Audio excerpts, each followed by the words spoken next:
Hi, everybody. May the 4th, 2025. I thought I'd provide you with a quick update. I know it's been a couple of weeks, but it's just been research, firing off emails, asking lots of questions, I am building relationships. And I guess the biggest challenge right now is trying to find a service provider, a watchmaker, service provider who can authenticate the watches for me, because obviously I'm not interested in getting scammed myself. And then, as someone who is trying to enter this market, I really understand. Well, the interesting thing is, on one front, it's kind of secretive.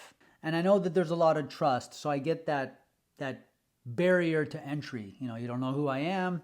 And so you kind of have to be on your toes. But I've got all the core values for the industry. And so we're kind of going about it as if, and because it's my first watch, we're going about it as if I am buying the watch for myself.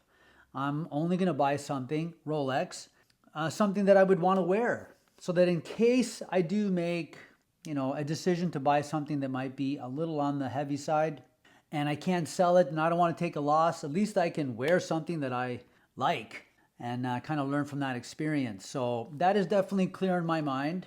I am very close. I've gotten a couple of referrals in regards to watchmakers that can help me verify the authenticity of the Rolex watches. So that's kind of exciting. I fired off a couple of emails today to see what kind of answers I'm getting in return. What does it cost to service a watch if it doesn't need any replacement parts, and if it's a vintage watch, it doesn't need any period correct parts to replace it. What is that, taking the watch apart, washing it, oiling it, putting it all back together, calibrating it, throwing it on a time grapher, I think it's called, with the document that says, hey, this is a for real watch. Because the last thing I want to do is send that watch off to the next person to enjoy it after I've spent a little bit of time with it, not knowing if the watch is real or not. The last thing I want to do is ruin my relationship and disappoint you. So that's kind of where we are right now. Super exciting. I'm in the low 9,000s. I'm trying to get to 10,000 like I told you previously, if you're following me.